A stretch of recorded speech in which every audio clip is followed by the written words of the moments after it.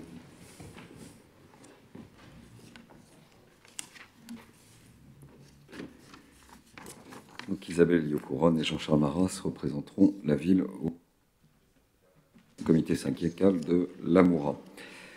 Alors, les élections et désignations qui sont détaillées dans ce rapport que je vais vous présenter, jusqu'au rapport numéro 13, peuvent faire l'objet de vote à main levée. Nous l'avons évoqué à l'instant. Je m'assure qu'il n'y a pas de changement de position.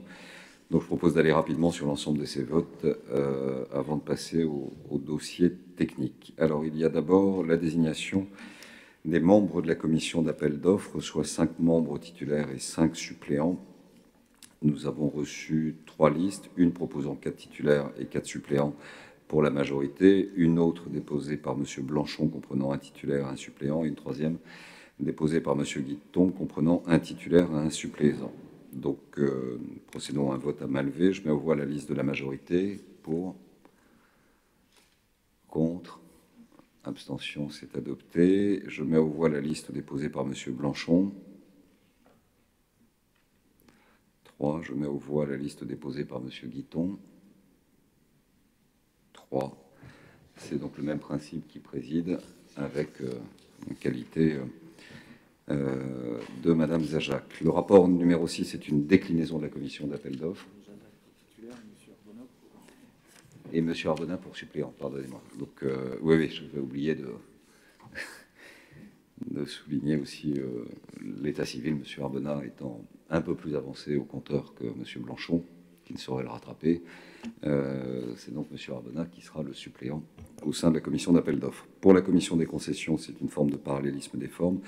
Vous avez la liste présentée par moi-même au nom de la majorité, une liste présentée par M. Blanchon et par M. Guiton. Nous procédons de la même manière pour la liste de la majorité, pour, contre, abstention, c'est adopté. Pour la liste de M. Blanchon, pour, contre, abstention, c'est adopté. La liste de M. Guiton, pour, contre, abstention, c'est adopté. Et c'est donc Madame Zajac comme titulaire et Madame Darocha comme suppléante pour la commission. Pour les rapports suivants, y a-t-il là encore, et je me dois poser la question, des oppositions à procéder à des votes à main levée?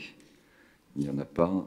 Je vous en remercie. Donc le rapport numéro 7, c'est la commission consultative des services publics locaux, qui est chargée notamment de contrôler l'activité des délégataires de services publics. Elle est composée de 7 titulaires, de 7 suppléants et de 3 représentants d'associations. Vous avez la proposition de composition. Chaque tendance au sein du Conseil doit être représentée, ce qui est le cas dans la proposition qui vous a été faite. Je mets aux voix, s'il n'y a pas d'intervention, les propositions ainsi formulées, qui est pour, contre, abstention, c'est adopté.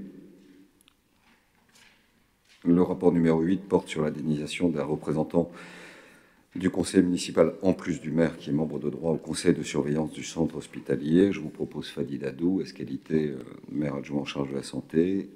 Madame Zajac. Merci, monsieur le maire. Je profite à l'occasion de ce rapport, j'en profite pour... Peut-être, si je puis me permettre, peut-être le micro un peu mieux orienté vers votre masque. Il y aura comme ça. Je vais mettre mon masque. À l'occasion de ce rapport, je souhaite rendre hommage aux soignantes et soignants dans leur diversité professionnelle.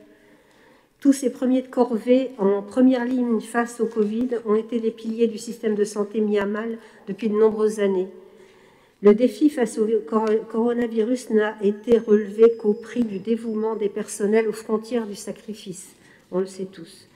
La crise sanitaire que nous venons de vivre prouve que s'il en était besoin, la nécessité d'un système de santé en bonne forme, ce que les professionnels de santé dénoncent depuis plusieurs années, brutalement validé.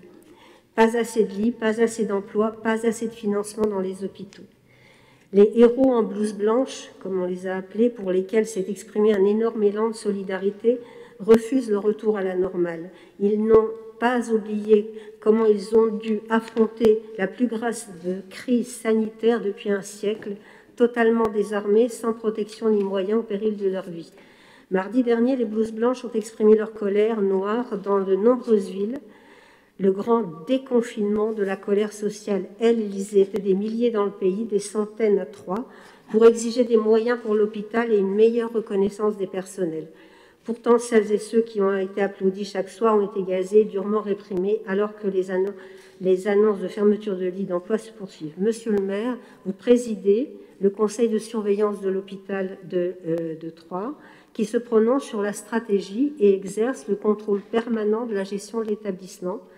J'espère que vous ne serez ni sourds ni aveugles, comme l'est le gouvernement, face à cette crise sanitaire qui vient de mettre en évidence le saccage de notre système de santé et de nos services publics, et que vous entendrez les revendications des personnels soignants.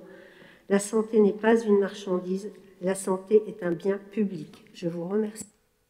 Merci Madame pour votre intervention. Est-ce qu'il y a d'autres prises de parole? Monsieur Guiton. Merci Monsieur le maire. Bon, pour rebondir et concernant donc le centre hospitalier de Troyes et le système de santé de manière générale, eh bien, je constate, j'observe qu'il y a dans cette salle 49 élus de 4 couleurs différentes. Seul le Rassemblement national n'a jamais été au pouvoir et donc nous ne changerons pas la politique, nous ne changerons pas les politiques avec ceux qui ont échoué hier et qui nous ont amenés à cette situation dramatique pour notre système de santé et hospitalier. Je vous remercie. Et nous ne participerons pas au vote. Merci. Pas d'autres interventions? Pardon, vous ne participez pas non plus au vote, c'est ça? D'accord. Donc j'essaie d'interpréter avec toute une série de signes cabalistiques. Ouais, donc j'interprète à nouveau. Donc là, vous n'avez pas de micro et voilà.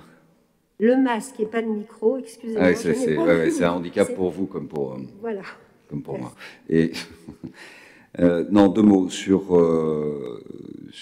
les personnels hospitaliers. Je rappelle que quelques jours seulement, c'est-à-dire le lundi qui a suivi le confinement, nous avons pavoisé l'hôtel de ville en bleu tout au long du confinement en témoignage de reconnaissance et de solidarité à l'égard du personnel hospitalier, mais de tout le personnel médical, des cliniques privées, de la médecine de ville, qui ont fait un travail remarquable et il n'y a pas de politique dans ce sujet. C'est un hommage permanent et constant, c'est une reconnaissance. Sur la gouvernance, je rappelle que c'est la première fois que je propose au conseil municipal un maire adjoint en charge de la santé. Ce n'est pas lié au Covid. C'est le fruit de plusieurs années de constats, dont nous avons déjà eu l'occasion d'ailleurs de discuter, qui est que de plus en plus, sur le domaine de la santé, les administrés se retournent vers les élus. Et c'était assez normal qu'en réfléchissant sur une politique territoriale de santé, en investissant beaucoup sur un projet que vous aurez à connaître et à débattre, qui est la maison pluridisciplinaire de santé, en accompagnant les projets privés de maisons de santé, en essayant de négocier le mieux possible avec la doyenne de la faculté de médecine du CHU de Reims pour qu'on ait plus d'internes qui restent plus longtemps et qui puissent irriguer de façon assez positive et vertueuse dans la durée le territoire de la ville, de l'agglomération et du département. Il est apparu comme une évidence de créer un interlocuteur pour la médecine publique, pour la médecine privée et pour imaginer les conditions d'attractivité supplémentaires pour notre territoire dans le domaine de la santé.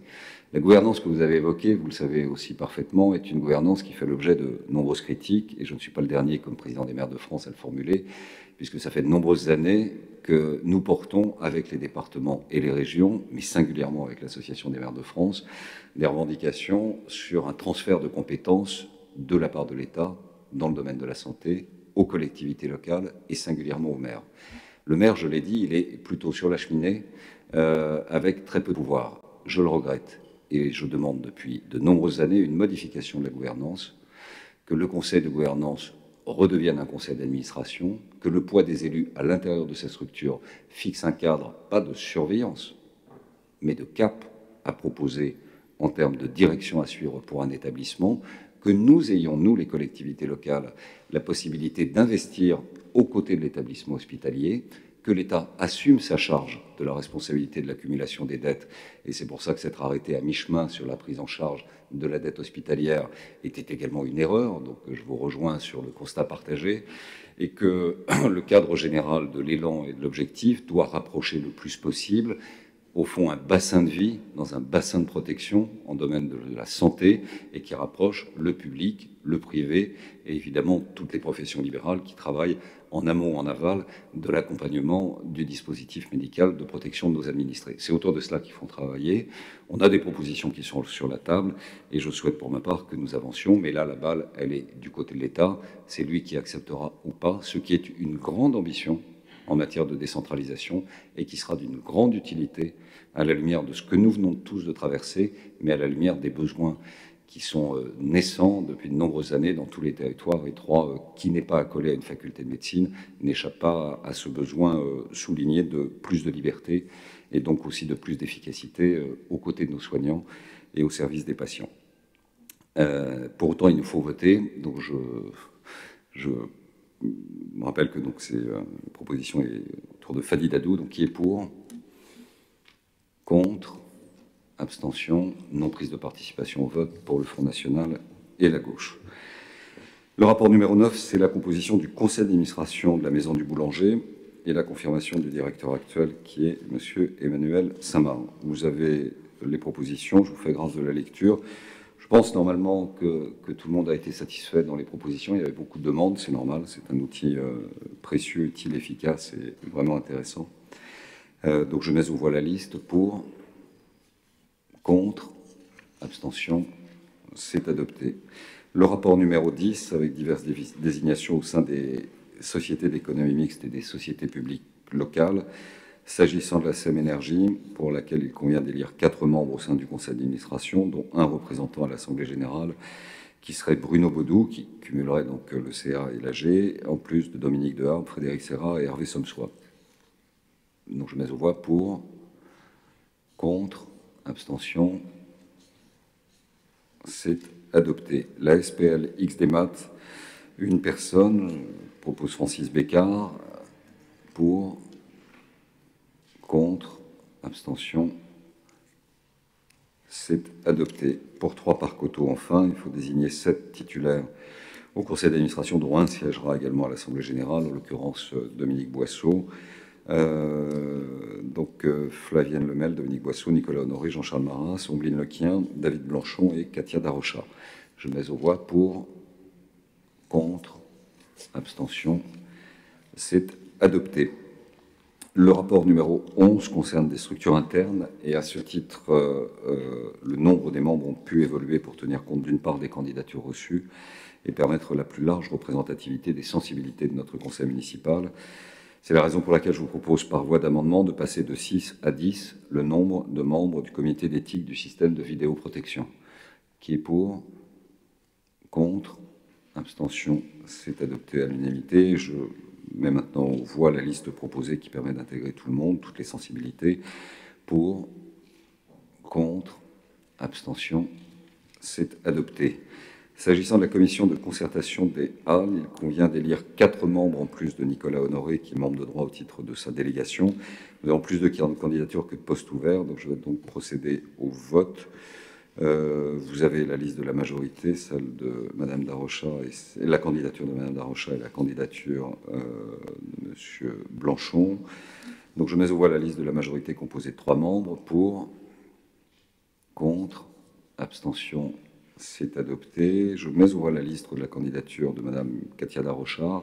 Pour, contre, abstention, c'est adopté. Je mets aux voix la liste de la candidature de Monsieur David Blanchon. Pour, contre, abstention, c'est adopté. Et c'est donc Madame Darocha qui siégera dans cette commission de concertation des Halles. La commission des marchés, nous avons également 3 candidats au titre de la majorité que je mets aux voix. Il s'agit de Virginie Guillaumet, Nicolas Honoré et François Mandelli. Pour, contre, abstention. Je mets aux voix la candidature de Mme Zajac pour le groupe de gauche. Pour, contre, abstention. Et nous avons la candidature de M. Guiton pour le Rassemblement national, pour, contre, abstention. C'est donc Mme Zajac qui complétera la liste à la commission des marchés. Enfin, les représentants titulaires des recours administratifs préalables obligatoires pour les forfaits post-stationnement, auxquels je vous propose là aussi par voie d'amendement d'étendre la composition à 10 membres afin de permettre à toutes les listes de bénéficier de représentants. Pas d'objection sur l'amendement, donc il est adopté et vous avez la liste que je mets aux voix pour, contre, abstention. C'est adopté. Le rapport numéro 12 sur les organismes extérieurs, vous avez pu prendre connaissance des propositions. Je les mets aux voix. Un représentant titulaire et un représentant suppléant pour la commission locale d'évaluation des charges et des ressources transférées. Je mets aux voix pour, contre, abstention. C'est adopté. Non participation au vote, c'est ça ou... Un représentant titulaire à la commission régionale consultative du Fonds pour le développement de la vie associative. Propose Christian Dupaty. Pour, contre, abstention. C'est adopté. Un représentant titulaire et un suppléant à la commission intercommunale pour l'accessibilité des personnes handicapées. Isabelle Héliot-Couronne et Flavienne Lemel. Je mets aux voix pour, contre, abstention. C'est adopté. Un représentant titulaire à l'Office national des anciens combattants et victimes de guerre, Gisèle Viardin, pour, contre, abstention, c'est adopté. Un représentant titulaire au Conseil de discipline de recours, François Mandelli, pour, contre, abstention, c'est adopté.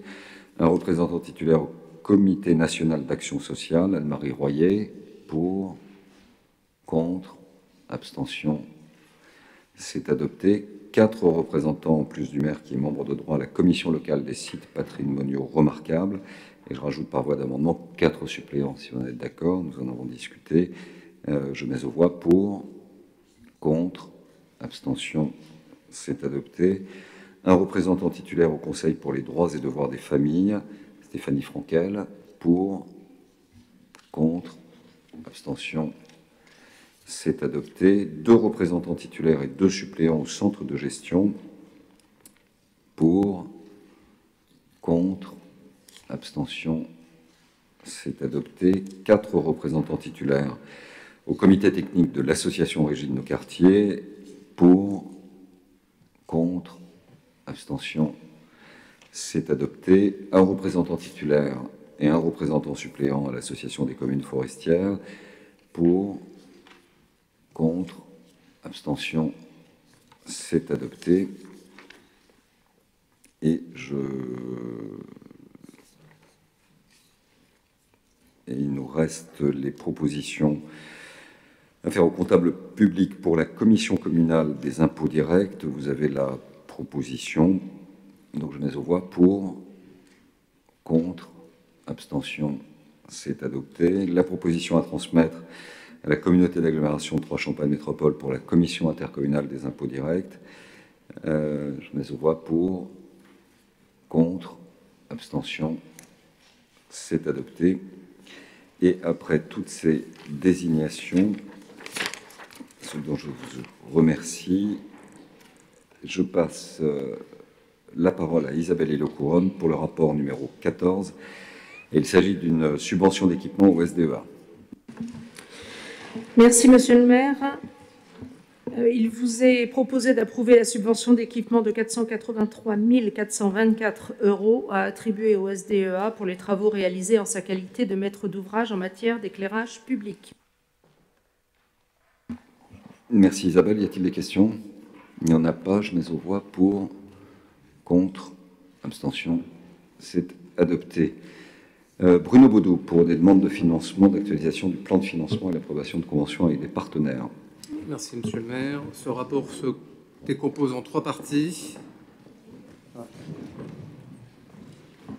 Ah oui, alors pour ceux qui ne sont pas familiers ou qui arrivent au Conseil, préalablement les services juridiques sous l'autorité du directeur général établissent la liste des gens qui ont un intérêt direct ou indirect, ès-qualité ou personnellement, et qui pourraient être susceptibles d'être opposés en termes de risque de conflit d'intérêts. Ils sortent donc de l'espace de débat. Nous pouvons débattre sereinement en leur absence et ainsi ils peuvent revenir une fois que le conseil municipal a délibéré.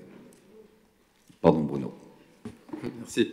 Ce rapport se décompose en 3 parties. Nouvelle demande de financement. Cette première partie concerne 3 demandes de financement effectuées au titre de la dotation de soutien et d'investissement local pour la reconstruction du pont Filbois, de la réparation du pont Charlemagne et des martyrs de la Résistance. Il vous est proposé de présenter ces 3 dossiers en sollicitant une participation à hauteur de 40% du montant hors taxe des travaux. Actualisation du plan de financement. Le début d'une deuxième étape de travaux sur le clos et couvert du théâtre de Troyes, nécessite l'actualisation du plan de financement pour un coût de l'opération estimé désormais à 1 700 000 €. Le détail figure dans le tableau joint au rapport de cette présentation. La troisième partie, dernière partie, approbation de conventions avec les partenaires financeurs. 2 nouvelles conventions vous sont donc proposées pour le foyer jeunes travailleurs. Première convention concerne la cave de l'Aube. La deuxième concerne la convention financière accordée par la direction départementale de cohésion sociale et de protection des populations. Merci. Merci Bruno. Y a-t-il des questions? Monsieur Guiton. Merci Monsieur le maire. Concernant le foyer de jeunes travailleurs, je lis donc les 5 conditions nécessaires à l'ouverture du droit à cette prestation de service, à savoir l'ouverture à tous. J'en conclus donc qu'il n'est pas obligatoire d'être français pour bénéficier de ces aides qui proviennent directement des impôts des Français. Donc, c'est une question. Je ne sais pas si elle n'a pas eu de réponse d'ailleurs, mais pas sûr. En tout cas, c'est une intervention versée au débat. Pas d'autres interventions?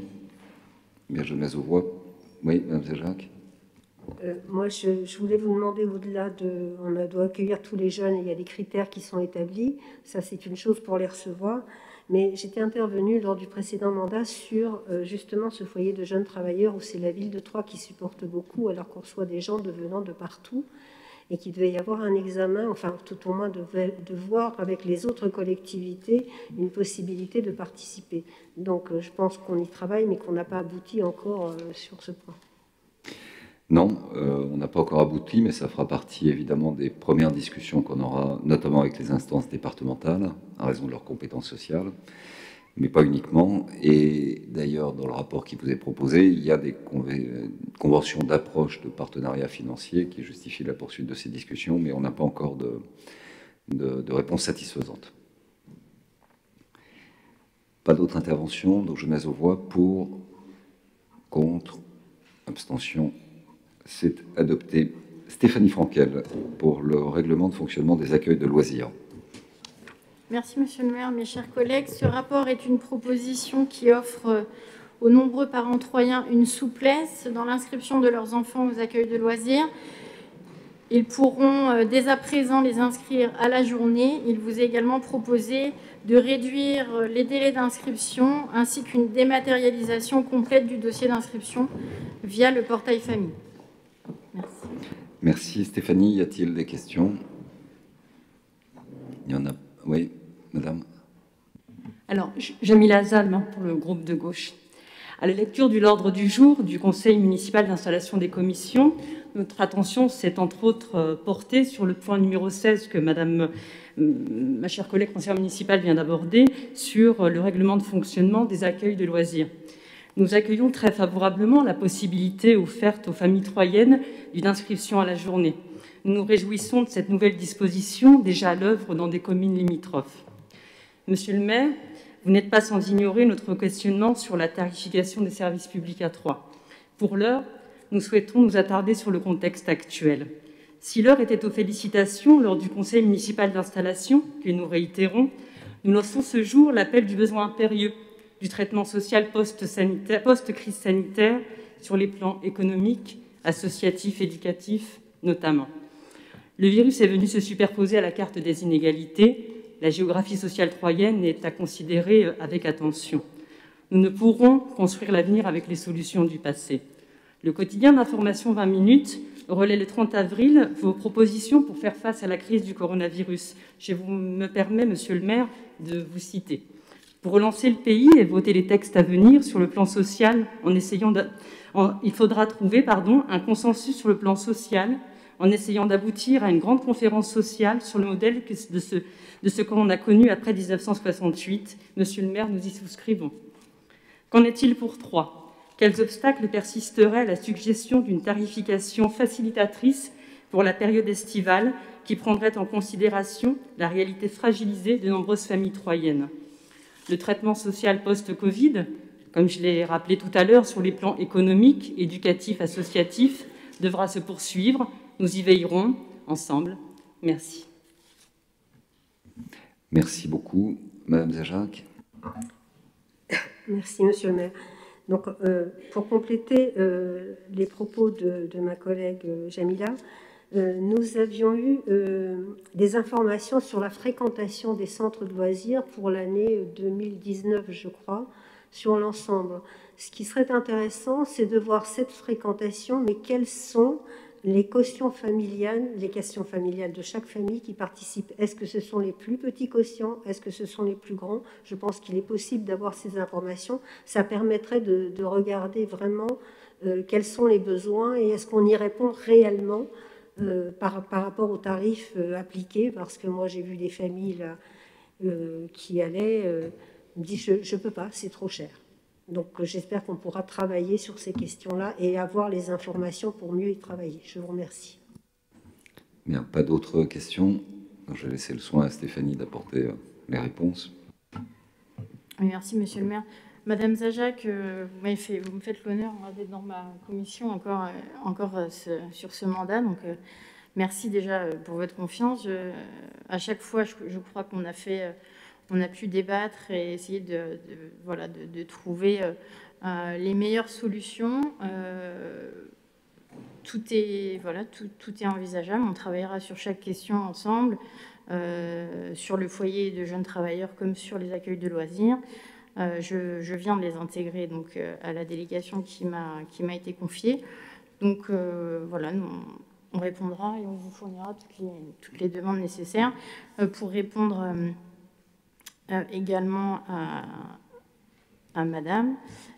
Précédemment, effectivement, on a fait un travail aussi avec toute la conscience des besoins qui étaient demandés par les parents troyens au sortir de cette crise que l'on connaît, des difficultés. Je sais que pour les dossiers difficiles, mon collègue Marc Brett qui présidera le CMAS, est aussi à l'écoute pour ces familles qui sont effectivement dans le besoin. Et nous avons aujourd'hui déjà répondu à de nombreuses familles. Je crois que la question de la tarification n'est pas une problématique aujourd'hui évoquée par les parents, que l'on a très régulièrement et que j'aurai encore vendredi en visioconférence sur ces accueils de loisirs. En revanche, c'est vraiment la souplesse, le service et le contenu qui leur est aujourd'hui indispensable de connaître. Merci. Je rappelle que c'est 5 € la journée pour quotient familial le plus bas. On peut dire que c'est beaucoup d'argent. On peut dire au regard des prestations, de la disponibilité, du caractère varié et du caractère singulier, qu'on est vraiment dans les villes les plus basses et les plus en accompagnement. Et Stéphanie a pris des positions au titre de la ville qui permettront, je crois, d'accompagner le plus d'enfants possible. C'est aussi ça notre mission. Après, l'histoire s'écrit et vous aurez la possibilité d'en débattre. Je n'en doute pas, puisque ça fait 25 ans qu'on en débat ensemble, notamment Madame Zajac. Donc, on aura sûrement encore quelques désaccords, mais on a une conscience précise des Troyens pour lesquels nous travaillons et une conscience très lucide également des conséquences réelles de l'impact de cette crise sur la sociologie de notre cité. Je mets aux voix, qui est pour, qui s'abstient, qui est contre. C'est adopté. Valérie Denis, le rapport numéro 17. Merci, monsieur le maire, mes chers collègues. Il s'agit d'un rapport classique d'attribution de subventions pour restauration immobilière que je vous propose d'ailleurs d'amender puisqu'il me faut retirer de la liste des bénéficiaires l'ASL Maison Thérèse Bordet qui fera l'objet d'une délibération lors d'un prochain conseil municipal.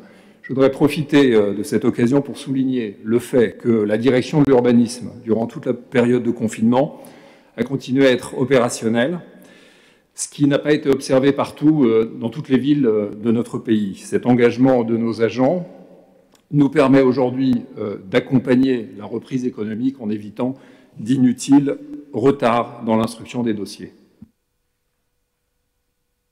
Merci.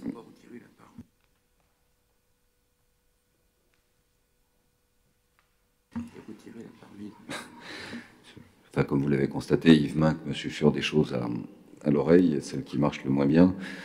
Donc, mais il suffit de s'aligner sur l'amendement qui a été présenté par Valérie Denis. Les services ont besoin de travailler un peu plus, compte tenu de l'importance du montant, dans le détail sur les conditions juridiquement stables d'accompagnement de la collectivité sur un projet de cette nature. Pour autant, il y a un accord de la région sur un financement, donc il faut trouver l'amendement bien équilibré qui permette de conserver les acquis régionaux et d'obtenir toutes les garanties avec une expertise un peu plus détaillée sur ce dossier, si j'ai bien résumé. Est-ce qu'il y a des questions? Il n'y en a pas. Je mets aux voix pour, contre, abstention. C'est adopté. Le rapport numéro 18, toujours Valérie Denis. Alors, il s'agit cette fois d'un rapport technique portant modification d'un bail amphithéotique qui va permettre à 3 habitats d'agrandir l'EHPAD Saint-Vincent-de-Paul et ainsi de construire une unité Alzheimer de 18 chambres, monsieur le maire. Merci. Y a-t-il des questions? Monsieur Blanchon.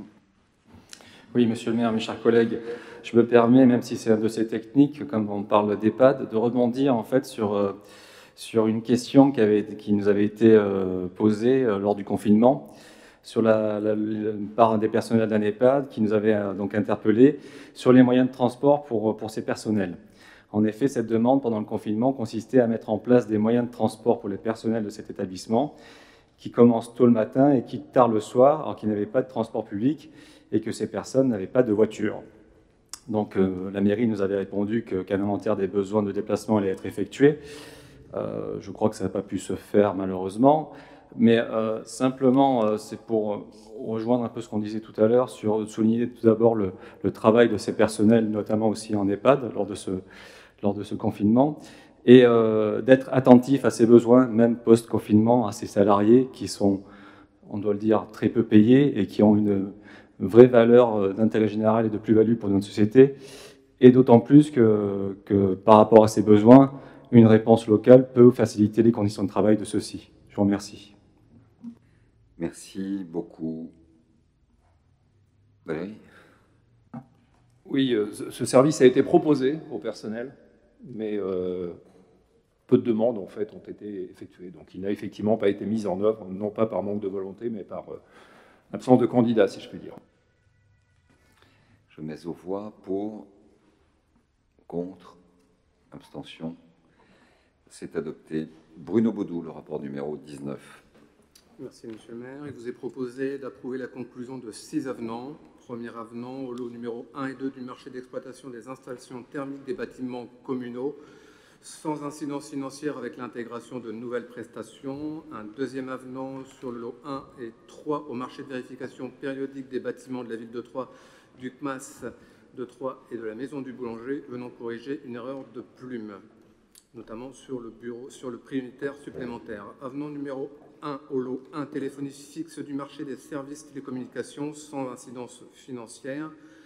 Avenant numéro 1 de l'accord cadre concernant la prestation intellectuelle relative aux inspections détaillées des ouvrages d'art de la ville de Troyes et de Troyes-Champagne Métropole. Il convient de modifier un paramètre dans la formule de révision de prix. Avenant numéro 1 du lot 6 du marché de prestation d'assurance de la ville de Troyes sans incidence financière. Le dernier avenant, c'est l'avenant numéro 4 pour les 4 titulaires, puisque nous sommes sur un accord cadre au marché subséquent pour la réalisation de prestations relatives aux travaux neufs sur la voirie de la ville de Troyes, relatif à l'ajout d'un bordereau de prix unitaire supplémentaire. Merci. Merci Bruno. Y a-t-il des questions? Il n'y en a pas. Je mets aux voix pour, contre, abstention. C'est adopté. Frédéric Serra, le rapport numéro 20. Merci, monsieur le maire. Le conseil municipal a autorisé en début d'année le lancement d'une procédure d'appel d'offres de maîtrise d'œuvre pour la restructuration complète du stade Gaston-Arbouin, qui accueille à titre principal le club de motoball de Suma, dont la saison 2019, il faut le reconnaître, a été particulièrement riche en événements. Pour la rédaction du cahier des charges et compte tenu de la consistance des travaux, il s'avère préférable de retenir la procédure de concours de maîtrise d'œuvre. Il vous est donc proposé d'approuver le programme de travaux et d'approuver le lancement de concours restreints pour la désignation de la maîtrise d'œuvre et bien évidemment d'abroger la délibération du 20 janvier 2020. Merci beaucoup Frédéric. Y a-t-il des questions? Il n'y en a pas. Je mets aux voix pour, contre, abstention. C'est adopté. Dominique Boisseau, le rapport 21. Oui, merci Monsieur le maire. Pour faire suite aux conséquences du confinement de la population à compter du 17 mars dernier, la ville a pris la décision de fermer certains parkings en ouvrage, et ce jusqu'au 11 mai. De même, des mesures tarifaires ont été prises afin d'octroyer 2 mois de gratuité sur les abonnements trimestriels. Je dis bien les abonnements trimestriels. Il convient aujourd'hui d'accorder le même avantage aux détenteurs d'un abonnement annuel, leur accordant un remboursement de 2 mois sur leur abonnement. L'impact de cette mesure pour 143 abonnements s'élève à 19 429 €. La compensation financière de Trois Parcs Auto sera abordée dans un prochain avenant qui sera présenté à la commission consultative des services publics locaux quand elle se sera réunie. Par ailleurs, la ville propose la mise à disposition de chèques parking dans la limite de 20 000 unités, valable jusqu'au 30 septembre 2020, permettant à la clientèle des commerçants et artisans du centre-ville troyen de bénéficier d'une heure de stationnement gratuit dans certains parcs en enclos. Il conviendra également, à la fin de cette opération, de verser une compensation financière à Trois Parcs Auto au vu des chèques parking réellement utilisés par la clientèle, qui sera calculée au regard des coûts unitaires précisés dans la délibération. Pour information, il y a eu aujourd'hui 7500 tickets qui ont été distribués à 189 commerçants différents. Et à ce soir, c'est-à-dire à 19h23, il y avait 200 chèques qui avaient été utilisés. Oui, alors le temps passe si vite, il est déjà 20h21, mais on n'était pas loin du compte. Ça ne doit pas changer énormément, d'ailleurs, le nombre de chèques distribués. Je n'entends pas du tout. Tu n'entends pas du tout? Bah, je te donnais l'heure, en fait. Et 20h21. 23. Ouais. Non, mais on ne travaille pas toujours dans le même fuseau horaire avec Dominique Boisseau. Merci pour la présentation. Je précise juste en codicié de ce rapport présenté par Dominique Boisson que nous verrons en fonction de l'évolution. Les mesures de déconfinement ont été annoncées peu de temps avant la tenue de notre conseil municipal. C'est-à-dire la libération à partir du 22, si j'ose dire, d'un mode de vie un peu plus normalisé nous amènera sûrement, avant le début du mois de juillet, à proposer des mesures concernant la problématique du stationnement en surface, puisqu'il a été constaté quand même un blocage et une saturation de ces espaces et plus assez de mobilité. Donc on va aller encore comme ça pendant quelques jours, mais je voulais informer le conseil municipal que nous en discuterons en municipalité et que nous aurons à faire connaître une position évolutive pour permettre aussi de redonner un cadre de fluidité un peu plus important sur la gestion de ces espaces publics pour le stationnement. Est-ce qu'il y a des interventions? Monsieur Guiton. Merci, monsieur le maire. Bon, vous l'avez dit, mais on aura aussi l'occasion d'en débattre plus globalement pour la question du stationnement sur le mandat, puisque vous savez que nous sommes en désaccord avec, de manière générale, votre politique qui a consisté à réduire le nombre de places de stationnement, à augmenter le nombre de places payantes. Là, pour la mesure, pour rester dans le dossier, l'opération chèque parking est une très bonne opération, mais qui devrait, en vue d'une revitalisation du centre-ville, éviter que les gens qui viennent au centre-ville de Troyes ou qui viennent consommer chez nos commerçants fuient dans les grandes surfaces aux alentours de Troyes. Je l'ai déjà cité lors du précédent mandat à maintes reprises. Il serait bien que cette opération chèque effective, non pas seulement pour une période de Covid-19 ou une autre période de crise, mais qu'elle soit toujours effective, de manière à permettre une véritable attractivité et à ne pas faire fuir, encore une fois, les gens vers les centres commerciaux aux extérieurs de la ville, qui ont été, au passage, développés par un autre organe dont vous avez aussi la présidence. Merci. Merci beaucoup, monsieur Blanchon. Oui, monsieur le maire, mes chers collègues, effectivement, nous soutenons aussi cette initiative des opérations chèque parking. Et nous pensons également qu'il faut creuser ce genre d'initiative qui permet aux commerçants de centre-ville d'être au moins à armes égales au point de vue du stationnement des clients avec les centres commerciaux périphériques qui, eux, offrent des parkings gratuits. De manière plus générale, ça reste une action, mais effectivement, il faut, notamment en cette période post-Covid, accentuer l'attractivité de ce centre-ville. Et je trouve dommage que la majorité municipale, à la sortie de cette crise, si on en est d'ores et déjà sorti, je ne sais pas, mais en tout cas à la fin, que la majorité municipale n'ait pas creusé les aménagements, la piste des aménagements cyclables temporaires post-confinement qui se sont développés dans de nombreuses villes françaises. Cela aurait pu accentuer notamment l'attractivité et l'accessibilité au centre-ville en offrant plusieurs choix de déplacements sécurisés et peut-être en participant à faire abaisser l'encombrement et le trop voiture dans le centre-ville.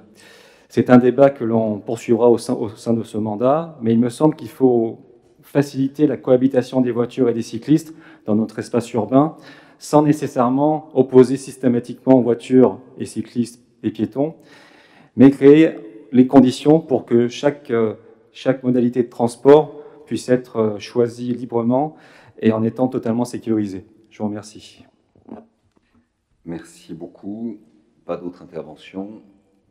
Sur ce point, Christine Thomas et Dominique Deharbe, évidemment, travailleront avec les uns et avec les autres pour imaginer les bonnes idées.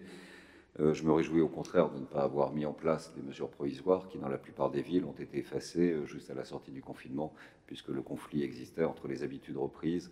Vous avez insisté sur la liberté de choix, c'est notre doctrine. La possibilité de prendre sa voiture, la possibilité de prendre son vélo, la possibilité d'utiliser les transports en commun. Et c'est globalement cette politique équilibrée qui est portée pour la ville de Troyes, où le vélo loisir a une place immense et est un élément de notoriété pour notre territoire qu'on doit valoriser, plutôt qu'en le mettant, d'une certaine manière, le stigmatiser.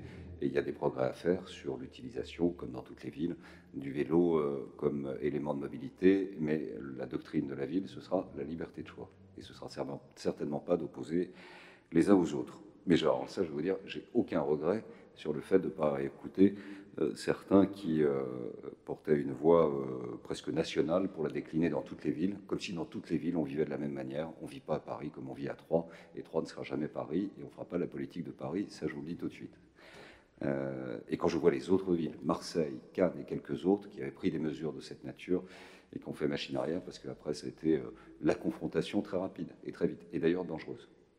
Et j'ajoute sur le plan économique, qui en l'occurrence dans ces propositions a été très néfaste pour nos commerçants qui ont bien besoin d'être aidés, soutenus et accompagnés et avoir des flux de présence devant leurs magasins. Je mets au voie le rapport présenté par Dominique Boisseau pour, contre, abstention. C'est adopté. Nicolas Honoré, le rapport numéro 22. Merci Monsieur le maire, chers collègues. Pour ce rapport, il s'agit du dispositif d'aide financière à l'immobilier commercial sur les secteurs identifiés comme prioritaires par notre Conseil et qui se traduit par la prise en charge d'une partie du loyer sur les 2 premières années. Depuis 2017, 31 projets pour un total de 281 000 € ont ainsi pu être soutenus. Il vous est proposé ce soir d'approuver 2 nouveaux dossiers, et non 3 comme indiqué sur votre rapport.